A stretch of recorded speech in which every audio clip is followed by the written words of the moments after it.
ওম শান্তি। আজ 11 জানুয়ারি 2024 প্রাত মুরলি। বাবা আজ বলেছেন, মিষ্টি বাচ্চারা, সর্বদা এই নেশাতেই থাকো যে ভগবান আমাদের পড়াচ্ছেন।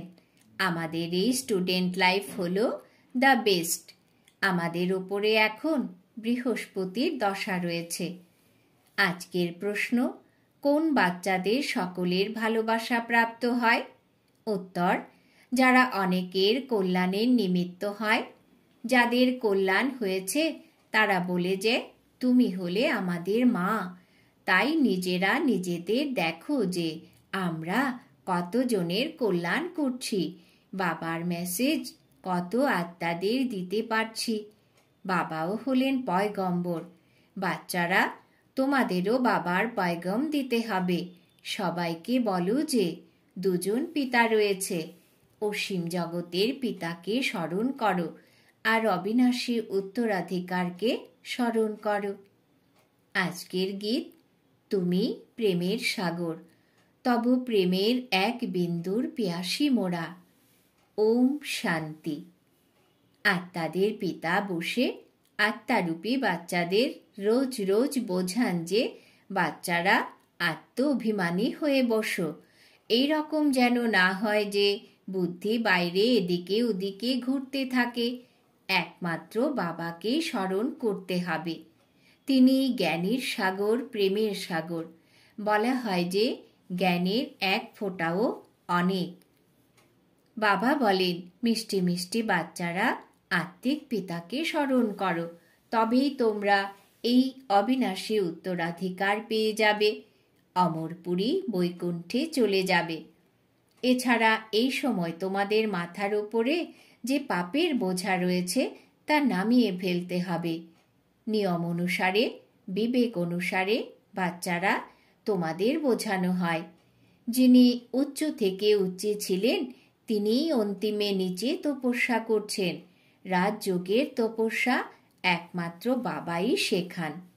হঠযোগ হলো সম্পূর্ণ আলাদা। ওটা হলো পার্থিব জগতের, আর এ হলো অসীম জগতের। ওটা হলো নিবৃত্তি মার্গ, এ হলো প্রবৃত্তি মার্গ। বাবা বলেন, তোমরা বিশ্বের মালিক ছিলে। রাজা রানী যেমন হবে, প্রজা তেমনই হবে। প্রবৃত্তি মার্গের পবিত্র দেবী দেবতা ছিল, পরে আবার দেবতারা বাম মার্গে চলে যায়। সে সবেরও চিত্র রয়েছে।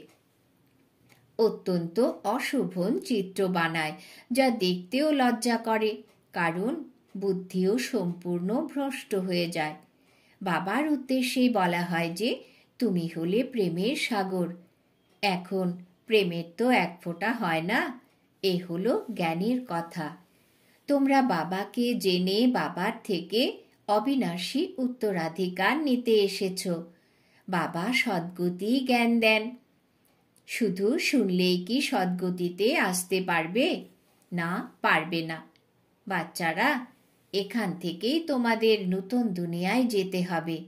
তোমরা জানো যে আমরাই বৈকুণ্ঠের মালিক হই। এই সময় সমগ্র বিশ্বে রাবণের রাজত্ব।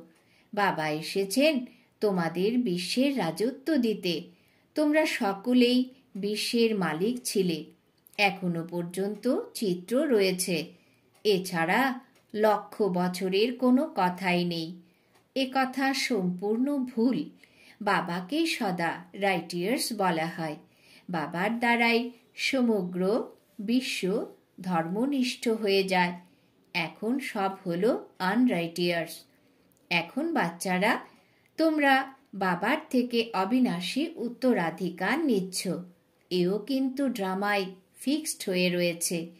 জ্ঞান শুনতে শুনতে তারা আশ্চর্য রকমভাবে শুনন্তি, কথন্তি, ভাগন্তি হয়ে যায়। ওহো, আমার মায়া, তুমিও কত শক্তিশালী যে বাবার কাছ থেকে বিমুখ করে দাও। শক্তিশালী কেন হবে না? আধা কল্প তো তার রাজত্ব চলে। রাবণ কি তা তোমরা জানো। এখানেও কোনো কোনো বাচ্চারা বুদ্ধিমান, আবার কেউ কেউ অবুঝ। তোমরা জানো যে এখন আমাদের ওপরে বৃহস্পতির দশা রয়েছে, তবেই তো আমরা স্বর্গে যাওয়ার জন্য পুরুষার্থ করছি।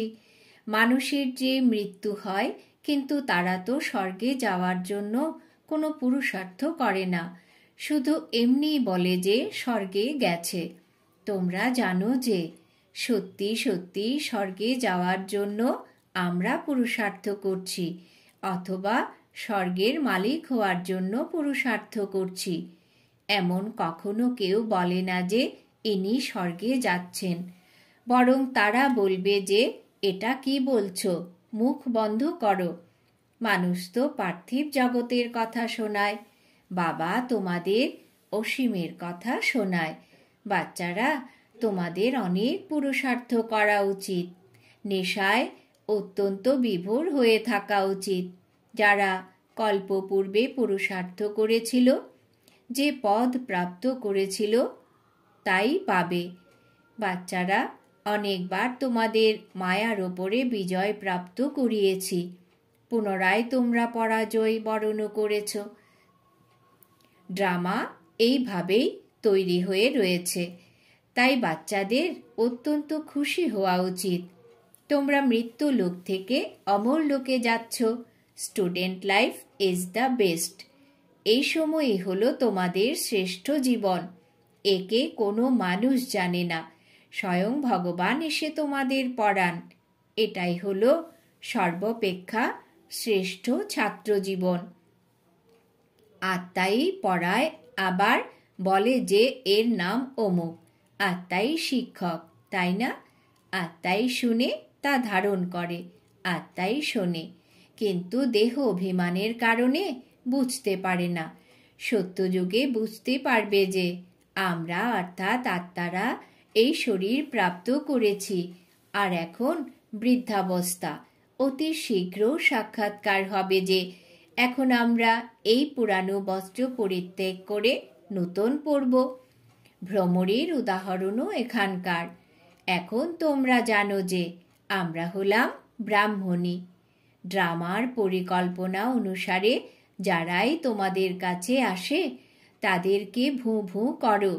তাদের মধ্যেও আবার কেউ কেউ কাঁচা থাকে, কেউ কেউ নষ্ট হয়ে যায়। সন্ন্যাসীরা তো এই উদাহরণ দিতে পারে না। ওরা কি কাউকে নিজের মতো তৈরি করবে? না, করবে না। তোমাদের কাছে তো এই অবজেক্ট রয়েছে, এই সত্যনারায়ণের কথা, অমর কথা, এসব তোমাদেরই। একমাত্র বাবাই সত্য কথা শোনান, এছাড়া আর সবই মিথ্যা। ওখানে তো সত্যনারায়ণের কথা শুনিয়ে প্রসাদ খাওয়ায়। কোথায়? তা হলো সীমিত জগতের। এটা হলো সীমিত জগতের কথা। আর কোথায়? এ হলো অসীম জগতের কথা। বাবা তোমাদের ডাইরেকশন দেন, তোমরা নোট করো। বাকি যত বই, শাস্ত্র ইত্যাদি রয়েছে, এই সবই শেষ হয়ে যাবে। পুরানো কোনো জিনিসই থাকবে না। মানুষ ভাবে যে কলিযুগ শেষ হতে এখনো 40,000 বছর বাকি রয়েছে, সেই জন্য বড় বড় ঘর বাড়ি ইত্যাদি তৈরি করতেই থাকে, খরচ করতেই থাকে। সমুদ্রকে ছেড়ে দেবে, এক ঢেউয়েই সব গ্রাস করে নেবে। না এই বোম্বে ছিল, আর না থাকবে। এই 100 বছরের ভেতরে এখন এই সব কি না কি বেরিয়েছে। পূর্বে ভাইসরয় 4টি ঘোড়ায় টানা গাড়িতে আসতেন, আর এখন অল্প সময়ের মধ্যে দেখো কি কি হয়েছে। স্বর্গ তো অনেক ছোট, নদীর ধারে তোমাদের মহল হবে। বাচ্চারা, তোমাদের উপরে এখন বৃহস্পতির দশা রয়েছে। বাচ্চাদের অত্যন্ত খুশি হওয়া উচিত যে আমরাই ধনবান হই। যখন কেউ সর্বশান্ত হয়, তখন তাকে বলা হয় রাহুর দশা রয়েছে।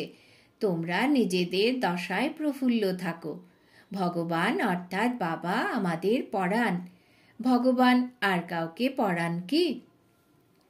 বাচ্চারা, তোমরাই জানো যে আমাদের এই ছাত্র জীবনে সর্বাপেক্ষা শ্রেষ্ঠ।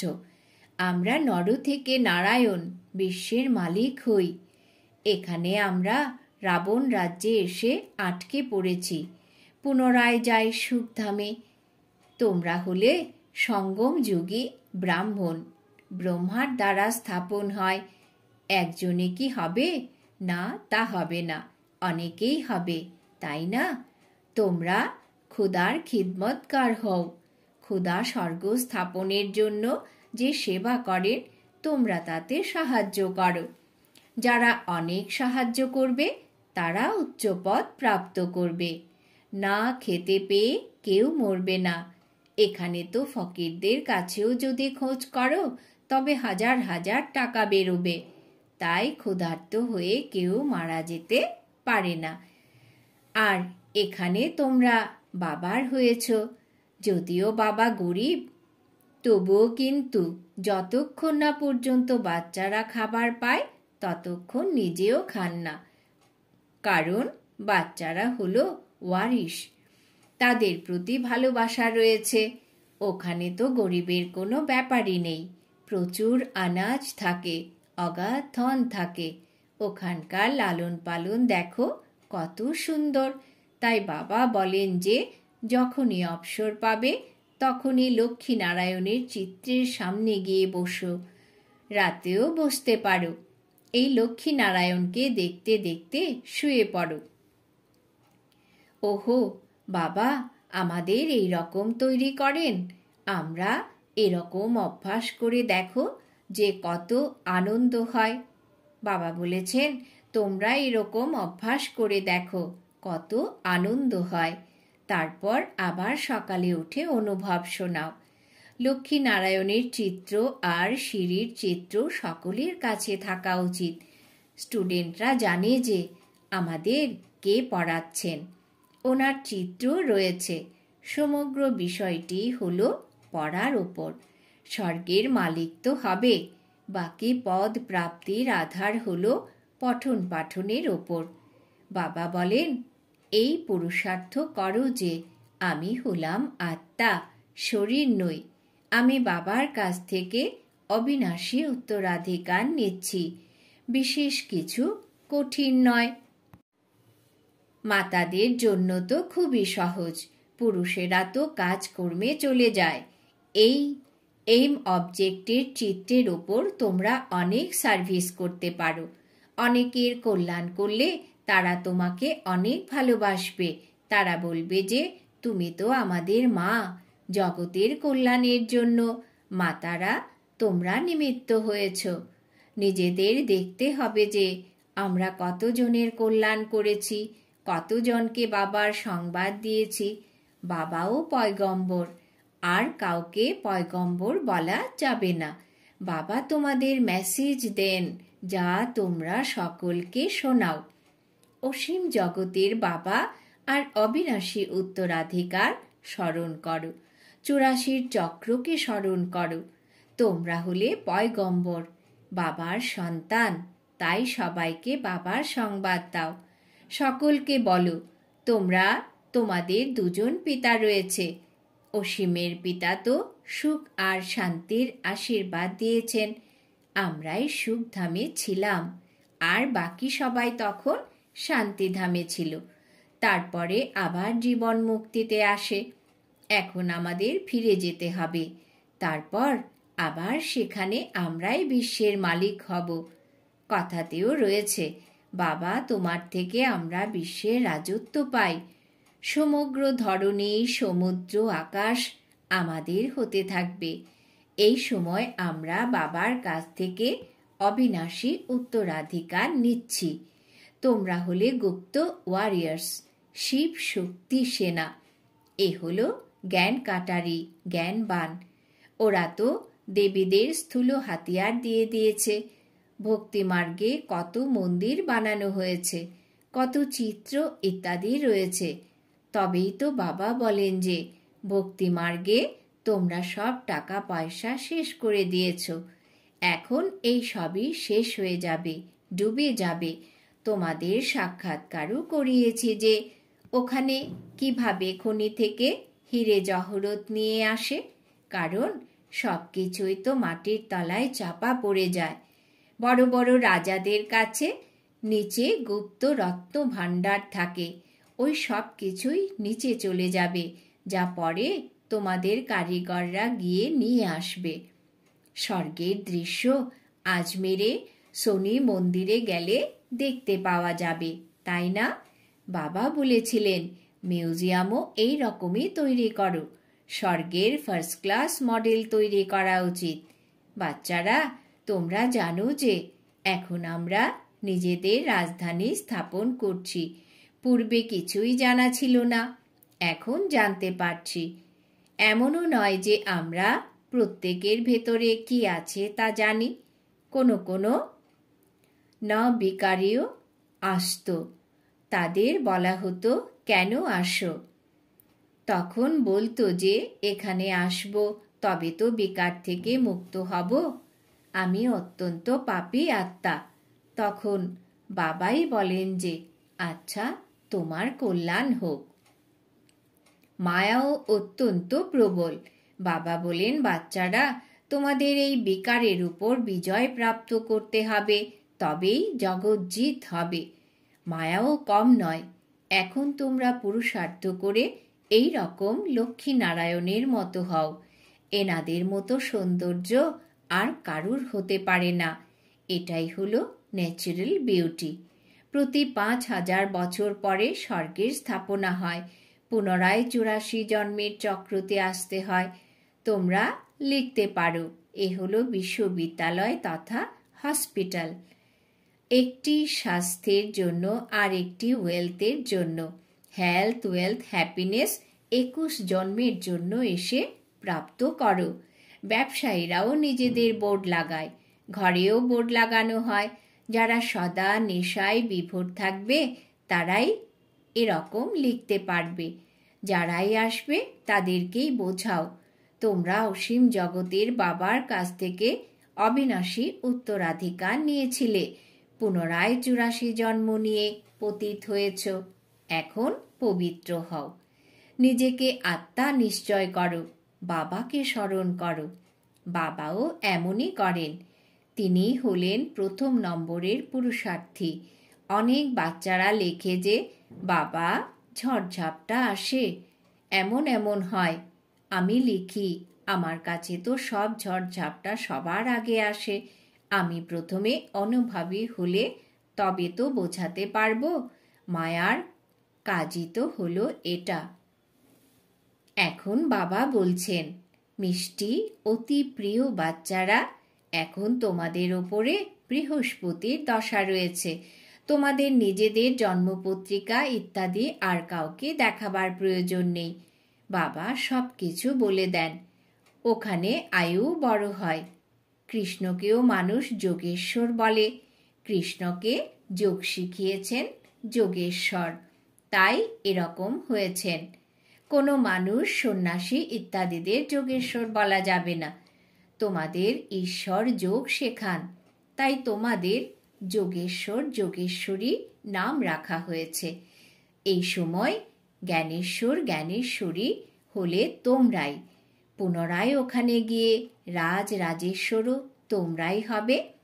আচ্ছা, মিষ্টি মিষ্টি হারানিধি বাচ্চাদের প্রতি মাতা পিতা বাপ দাদার স্মরণের স্নেহ সুমন আর সুপ্রভাত। আত্মাদের পিতা তার আত্মারূপী বাচ্চাদেরকে জানাচ্ছেন নমস্কার। আমরা আত্মারূপী বাচ্চারা আমাদের মাতা পিতা বাপ দাদাকেও জানাই স্মরণের স্নেহ সুমন সুপ্রভাত নমস্কার। ধারণার জন্য মুখ্য সার। 1 নম্বর, এইম অবজেক্টকে সামনে রেখে পুরুষার্থ করো। লক্ষ্মী নারায়ণের চিত্রকে সামনে দেখতে দেখতে নিজে নিজের সাথে কথা বলো যে, ওহো বাবা, তুমি আমাদের এই রকম তৈরি করছো। আমাদের ওপরে এখন বৃহস্পতির দশা রয়েছে। 2 নম্বর, নিজের সমান বানানোর জন্য ভ্রমরের মতো জ্ঞানের ভোঁ করো। খুদায় খিদমতগার হয়ে স্বর্গ স্থাপনে বাবাকে সাহায্য করো। বরদান। বাবা আজ বরদান দিয়েছেন, দেহের বোধ থেকে ডিট্যাচ হয়ে পরমাত্ম ভালোবাসার অনুভবকারী কমল আসনধারী ভব। দেহের বোধ থেকে ডিট্যাচ হয়ে পরমাত্ম ভালোবাসার অনুভবকারী কমল আসনধারী ভব। ব্যাখ্যা: কমল আসন হল ব্রাহ্মণ আত্মাদের শ্রেষ্ঠ স্থিতির চিহ্ন। এই রকম কমল আসনধারী আত্মারা এই দেহবোধের থেকে স্বভাবতই ডিট্যাচ থাকে। শরীরের বোধ তাদেরকে আকর্ষণ করবে না। ব্রহ্মা বাবার যেমন চলতে ফিরতে ফরিস্তারূপ বা দেবতারূপ সব সময় স্মৃতিতে থাকত, সেই রকম দেহি অভিমানী স্থিতি সর্বদা থাকলে তাকে বলা হবে দেহবোধের থেকে ডিট্যাচ। এই রকম দেহবোধের থেকে যারা ডিট্যাচ থাকে তারাই পরমাত্মার প্রিয় হয়ে যায়। স্লোগান: তোমার বিশেষত্ব বা গুণ হল প্রভুর প্রসাদ, তাকে নিজের মনে করাই হল দেহ অভিমান। তোমার বিশেষত্ব বা গুণ হল প্রভুর প্রসাদ, তাকে নিজের মনে করাই হল দেহ অভিমান। আজকের সমান আমি কমল আসনধারী আত্মা। অব্যক্ত সাইলেন্সের দ্বারা ডবল লাইট ফরিস্তা স্থিতির অনুভব। ব্রহ্মা বাবার প্রতি ভালোবাসা থাকলে তবে এখন ব্রহ্মা বাবার সমান ফরিস্তা হও। সর্বদা নিজের লাইটের ফরিস্তা স্বরূপ যেন দেখতে পাওয়া যায় যে এই রকম আমাকে হতে হবে, আর ভবিষ্যতের রূপও যেন দেখতে পাওয়া যায়। এখন এটা ত্যাগ করেই ওটা গ্রহণ করলাম। যখন এই রকম অনুভূতি হবে তখনই বুঝবে যে সম্পূর্ণতা সমীপে রয়েছে। ওম শান্তি।